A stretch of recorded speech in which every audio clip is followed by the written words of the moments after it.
اٹھا قرآن، اٹھا قرآن۔ کلام الہی قرآن مجید کے سچے قدردان معزز طالبات و طالبین عظام، السلام علیکم ورحمۃ اللہ وبرکاتہ۔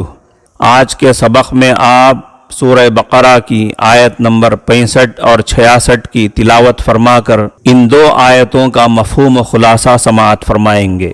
اعوذ باللہ من الشیطان الرجیم، بسم اللہ الرحمن الرحیم۔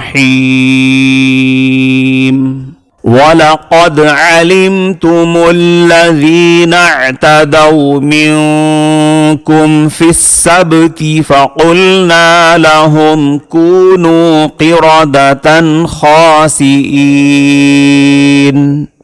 فَجَعَلْنَاهَا نَكَالًا لِمَا بَيْنَ يَدَيْهَا وَمَا خَلْفَهَا وَمَوْعِظَةً لِلْمُتَّقِينَ۔ اب آپ اس کو دھیرے دھیرے پڑھتے جائیں۔ اعوذ باللہ من الشیطان الرجیم، بسم اللہ الرحمن الرحیم۔ وَلَقَدْ عَلِمْتُمُ الَّذِينَ اعْتَدَوْا مِنْكُمْ فِي السَّبْتِ فَقُلْنَا لَهُمْ كُونُوا قِرَدَةً خَاسِئِينَ فَجَعَلْنَاهَا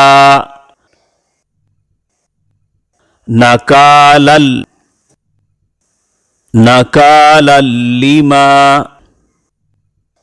بَيْنَ يَدَيْهَا وَمَا خَلْفَهَا وَمَوْعِظَةً لِلْمُتَّقِينَ۔ صدق اللہ العظیم۔ معزز طالبین قرآن، ابھی جو آیتیں آپ نے تلاوت فرمائی ہیں ان میں بیان کیا جانے والا واقعہ بھی بنی اسرائیل کا واقعہ ہے جو حضرت داؤد علیہ السلام کے زمانے میں پیش آیا تھا۔ یہ شہر مدین اور کوہ طور کے درمیان دریا کے کنارے واقع ایلیا نامی یہودیوں کی بستی میں پیش آیا ہوا قصہ ہے۔ یہ قصہ اس طرح ہے کہ جیسے ہمارے لیے جمعہ کا دن محترم ہے، ویسے ہی یہودیوں کے لیے ہفتے کا دن یعنی سنیچر قابل تعظیم تھا اور عبادت کے لیے مقرر تھا۔ اس کے احترام و عظمت کے پیش نظر اس دن مچھلیوں کا شکار کرنا ممنوع تھا، جو ان کا معمول اور خاص مشغلہ تھا۔ اور ادھر اللہ کے امتحانی دستور کے تحت ایسا ہوتا تھا کہ اسی دن دریا میں مچھلیاں اچھی خاصی تعداد میں پانی پر جمع ہو جایا کرتی تھیں، جبکہ دوسرے دنوں میں ایک مچھلی بھی اوپر نظر نہیں آتی تھی۔ یہ یہودی لوگ چالاکی کرتے ہوئے جال کے ذریعے مچھلیوں کا شکار کرنے کے بجائے دریا کے کنارے گڑھے کھود دیتے اور نالیوں کے ذریعے دریا کا پانی ان گڑھوں میں گزارتے۔ جب ان نالیوں سے مچھلیاں گڑھوں میں چلی جاتی اور گڑھے بھر جاتے تو راستہ بند کر دیتے تاکہ مچھلیاں واپس دریا میں نہ چلی جائیں۔ پھر اگلے دن اتوار کو وہ ساری مچھلیاں نکال لیتے۔ آج کے سبق میں یعنی سورہ بقرہ کی 65 اور 66ویں آیتوں میں یہی واقعہ بیان کیا گیا ہے، سماعت فرمائیں۔ اے بنی اسرائیلیو، تمہیں اپنی قوم کے ان لوگوں کا قصہ تو معلوم ہی ہے جنہوں نے اپنے مذہبی مقدس دن کا قانون توڑ کر حیلے بازی سے مچھلیاں شکار کرنے لگے تھے۔ اس چال بازی اور نافرمانی پر ہم نے اپنے حکم کن فیکونی سے انہیں بندر بنا کر ان کو بری طرح ذلیل کر دیا۔ ایسا رسوا کیا کہ ہر طرف سے ان پر دھتکار و پھٹکار پڑتی رہے۔ اس طرح ہم نے ان کے اس برے انجام کو اس زمانے کے لوگوں کے لیے بھی اور بعد کی نسلوں کے لیے بھی حیرت انگیز واقعہ بنا دیا، اور اللہ سے ڈرنے والوں کے لیے اس واقعے کو نصیحت آموز بنایا۔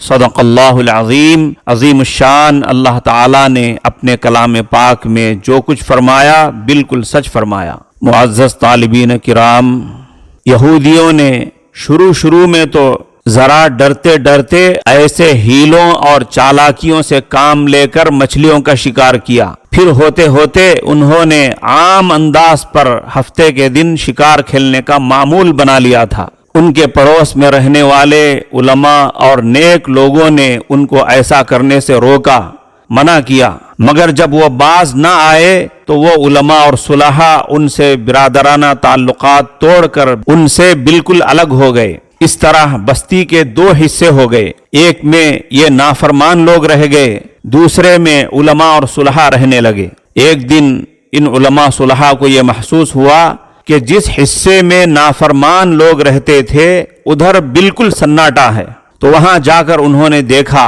تو سب کے سب بندروں کی صورت میں مسخ ہو چکے تھے۔ حضرت قتادہ رضی اللہ عنہ کی روایت کے مطابق ان کے جوان بندر بنا دیے گئے تھے اور ان کے بوڑھے لوگ خنزیر کی شکل میں بدل دیے گئے تھے، اور مسخ شدہ بندر اپنے رشتہ داروں کو اور تعلق والے انسانوں کو پہچانتے تھے اور ان کے قریب آ کر روتے تھے۔ معزز طالبین قرآن، آج کے قرآنی پروگرام سے ایک شرعی مسئلہ معلوم ہوا۔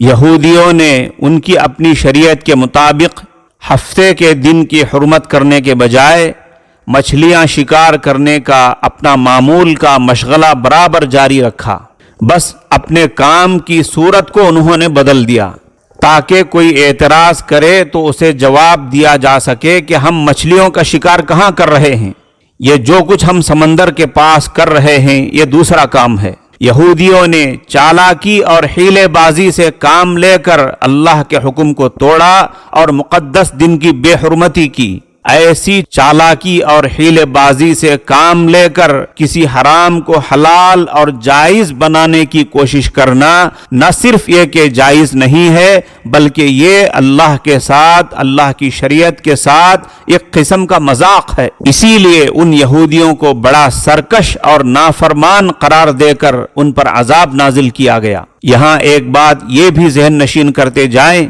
کہ موجودہ بندر اور خنزیر وہ نہیں ہیں جو عذاب کے ذریعے بندر اور خنزیر بنا دیے گئے تھے۔ یہ بات بڑے صاف انداز میں حدیث میں آ چکی ہے۔ کچھ لوگوں نے اپنے زمانے کے بندروں اور خنزیروں کے بارے میں حضرت صلی اللہ علیہ وسلم سے دریافت کیا کہ کیا ہمارے زمانے کے بندر اور خنزیر وہی مسخ شدہ یہودی ہیں؟ حضرت صلی اللہ علیہ وسلم نے فرمایا کہ اللہ تعالی جب کسی قوم میں صورتوں کو، چہروں کو مسخ کرنے کا، چہروں کو بگاڑ دینے کا عذاب نازل فرماتے ہیں تو ان کی نسل آگے نہیں چلتی، بلکہ چند ہی دنوں میں ان کو ہلاک کر کے ختم کر دیا جاتا ہے۔ پھر فرمایا کہ بندر اور خنزیر دنیا میں پہلے سے بھی موجود تھے اور آج بھی ہیں، اور مسخ شدہ بندروں اور خنزیروں سے ان کا کوئی جوڑ نہیں ہے۔ دعا فرمائیں کہ اللہ تعالی ہمیں قرآن مجید سے سچا تعلق عطا فرمائے اور صراط مستقیم پر چلنے کی توفیق مرحمت فرمائے۔ السلام علیکم ورحمۃ اللہ وبرکاتہ۔ اس چینل کی پہچان میرے رب کا قرآن، اس چینل کی پہچان میرے رب کا قرآن، ہے سب کے دلوں کی جان میرے رب کا قرآن۔ سبسکرائب کر دو اب، بیل آئیکن بھی دبا دو اب، سبسکرائب کر دو اب، بیل آئیکن بھی دبا دو اب، کر لو ثواب کی نیت آگے بھی پہنچا دو اب، سنتے رہو اب قرآن ہے سب کے دلوں کی جان۔